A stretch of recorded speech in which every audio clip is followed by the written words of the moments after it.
Biology இன் தமிழ் கோர்வை channel சார்பாக அனைவருக்கும் வணக்கம். என் பெயர் Kannadasan. In this video I am going to present the concept seed. It includes both the structure of dicot seed and the structure of monocot seed. And you know very well what I am going to ask. Please take our textbook, either CBSE book or Tamil Nadu textbook, whichever you have with you, and also you take the notebook and pen to take note of the important points, and wherever I refer the mark pattern of the particular title, which pattern of question it can be asked, please take note of those areas. It will be very useful for the revision.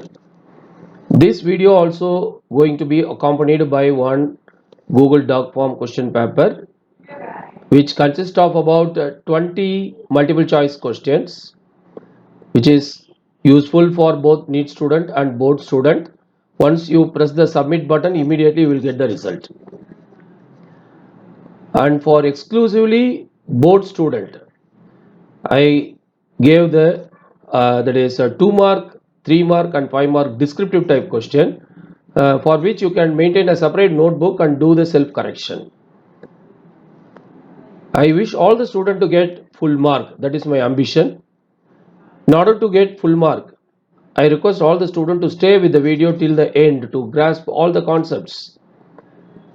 I drew certain diagrams here and there for your better understanding, and you can download the slides, important slides, which I am posting it in the WhatsApp group TN Topper at NEET Biology, for which the link is given in the description. You please press the link immediately. You can join in our group so that you can download the important slides for your future reference, right?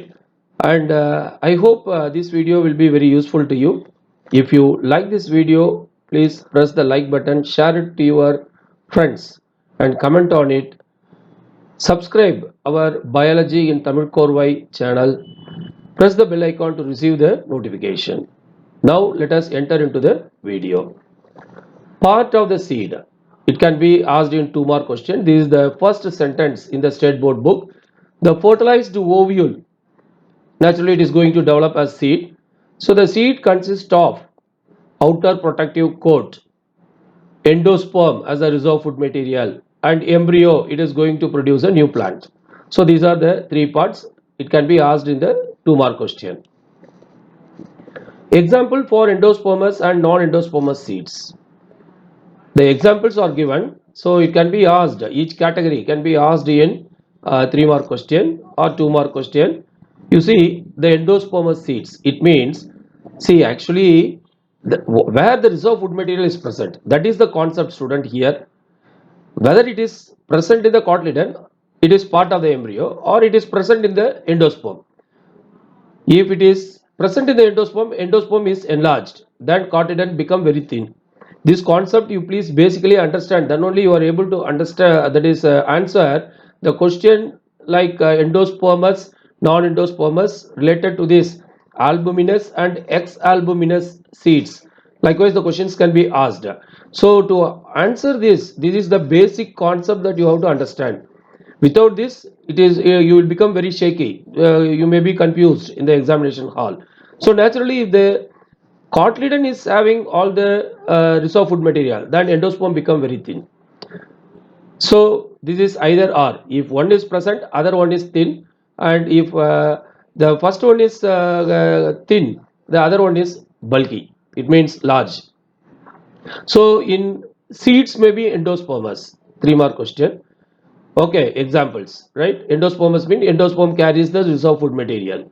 Okay, wheat, maize, barley, and sunflower is given, but you please refer it to the reference book or net, so that you are able to be very clear. But instead of that, I added here castor.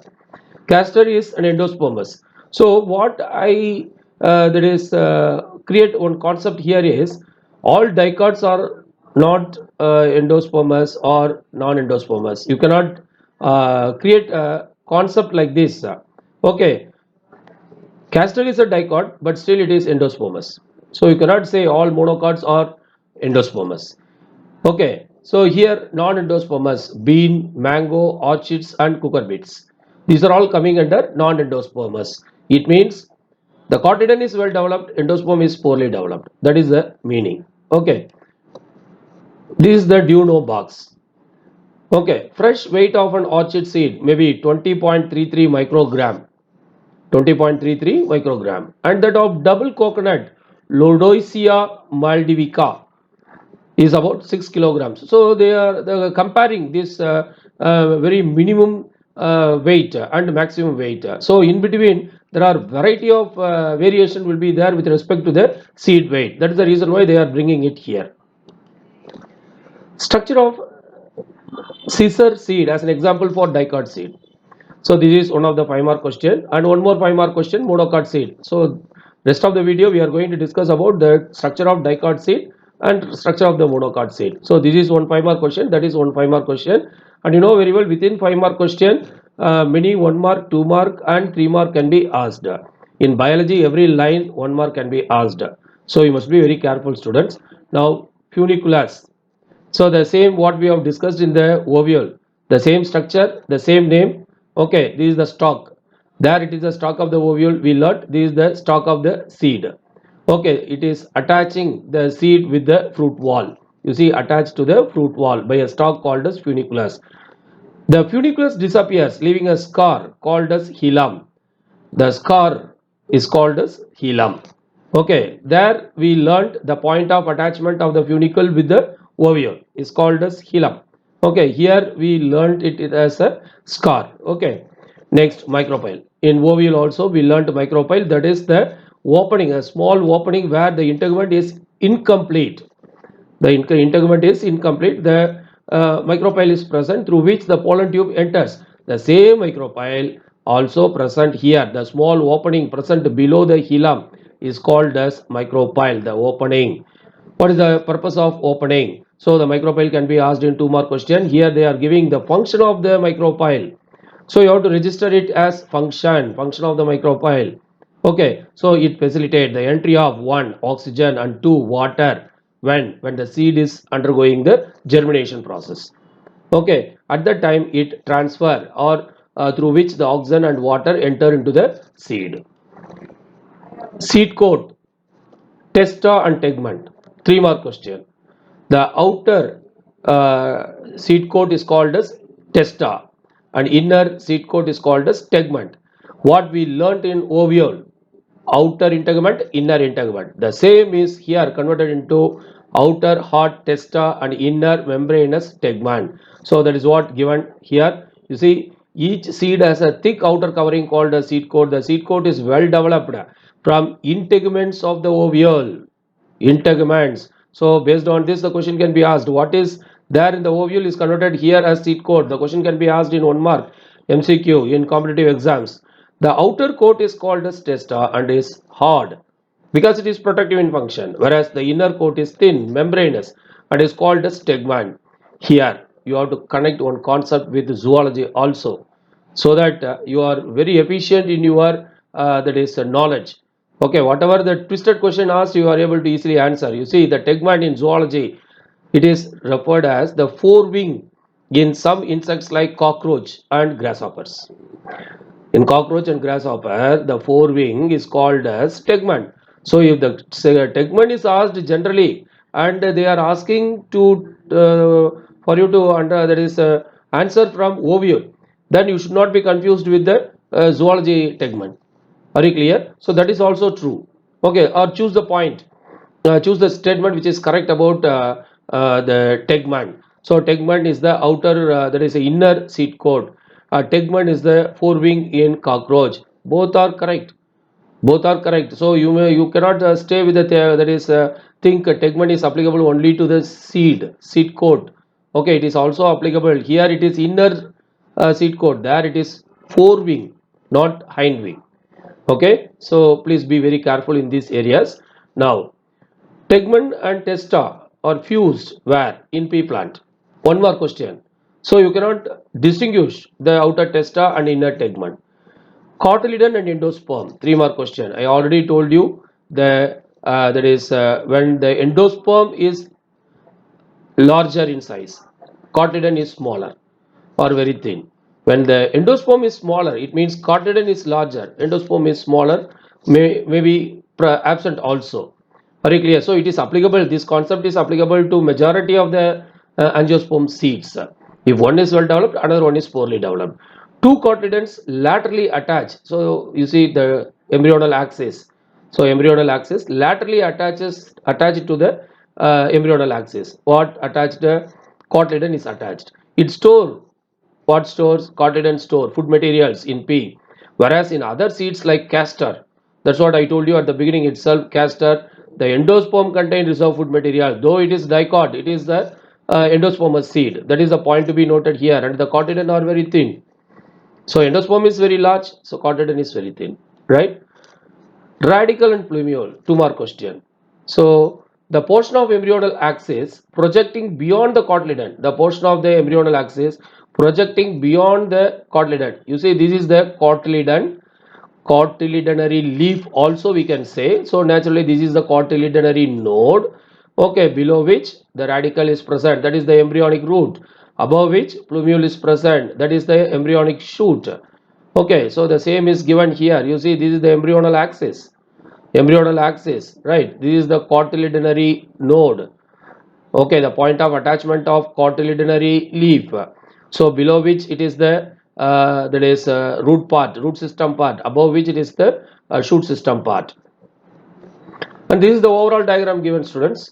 So this is the overall seed, entire outer testa, and at the time of germination the radicle is projecting out, and this is the that is seed cut open, which we have already discussed. Epicotyl and hypocotyl, this 3 mark question.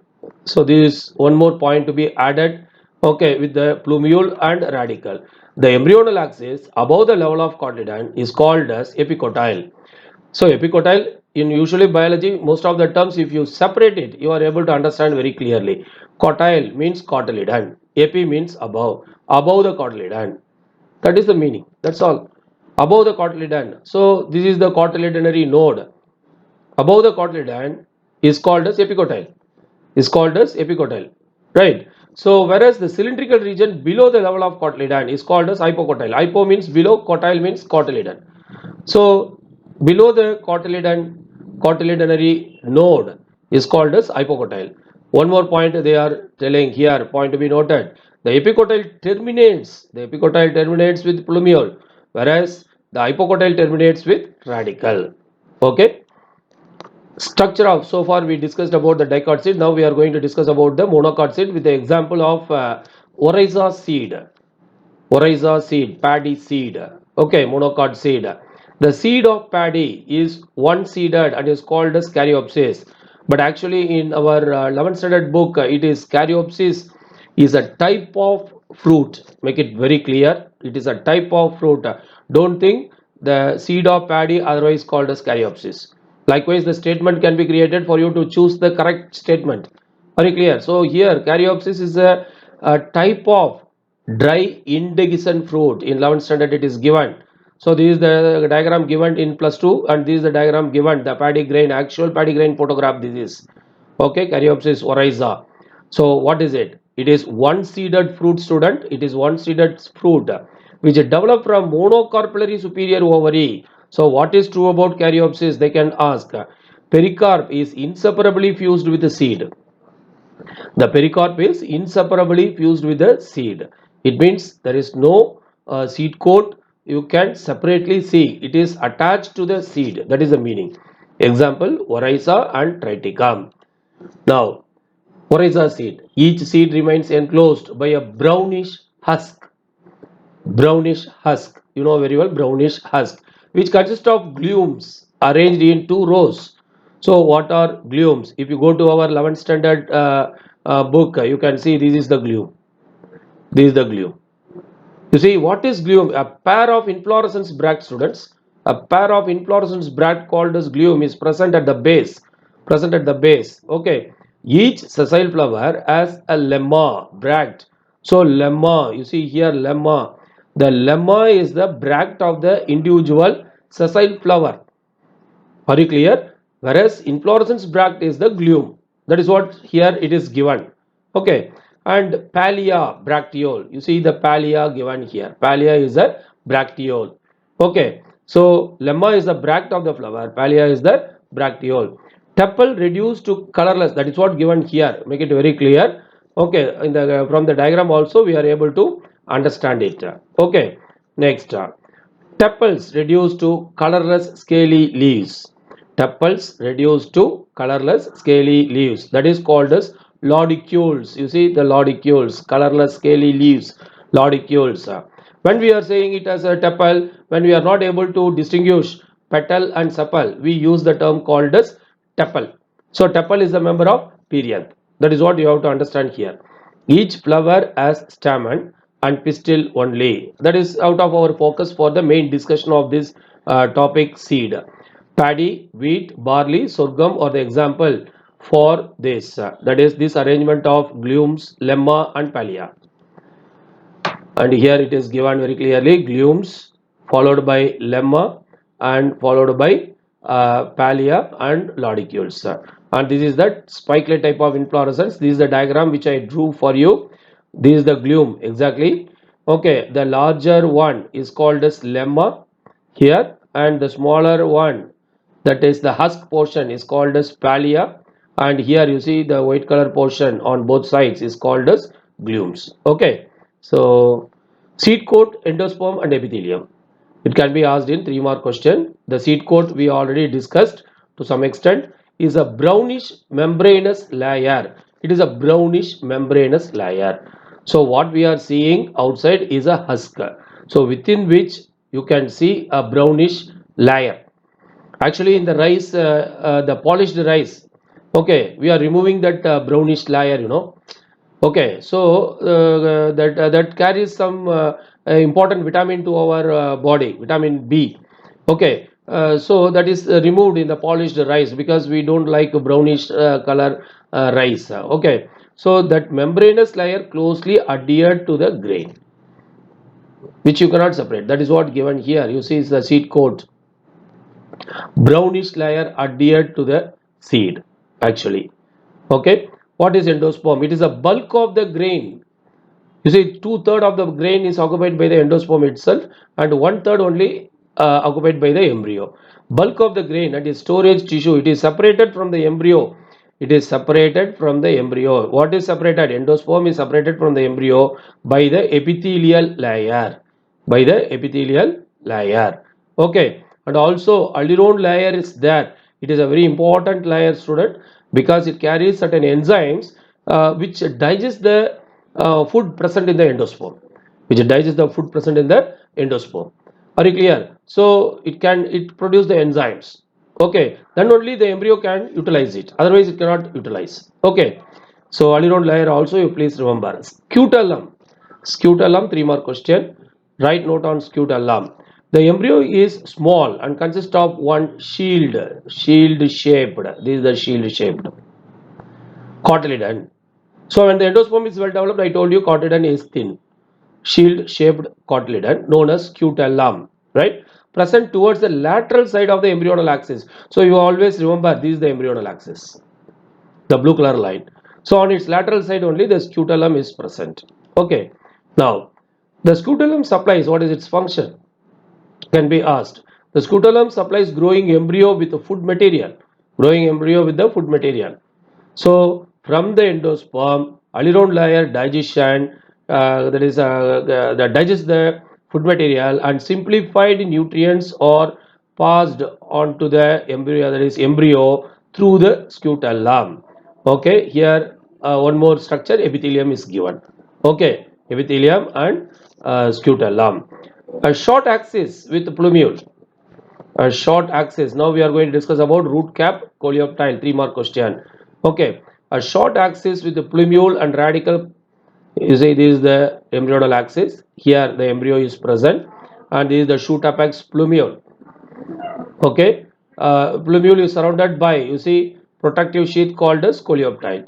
Just opposite here you can see the radicle, that is the embryonic root that we have already learnt. Okay, so the radicle is covered by root cap. The radicle is covered by the root cap. Okay, now The radicle is including root cap. The radicle including root cap is protected by one more layer called as one more membranous structure or protective sheath called as coleorhiza. It is called as coleorhiza. Here it is coleoptile and here it is coleorhiza. Okay, so the one which is protecting the shoot is called as, that is the plumule is called as coleoptile. One which is protecting the embryonic root is called as coleorhiza, students. Right, this is the end of this video. Thank you for watching. Wait for the question paper. Thank you.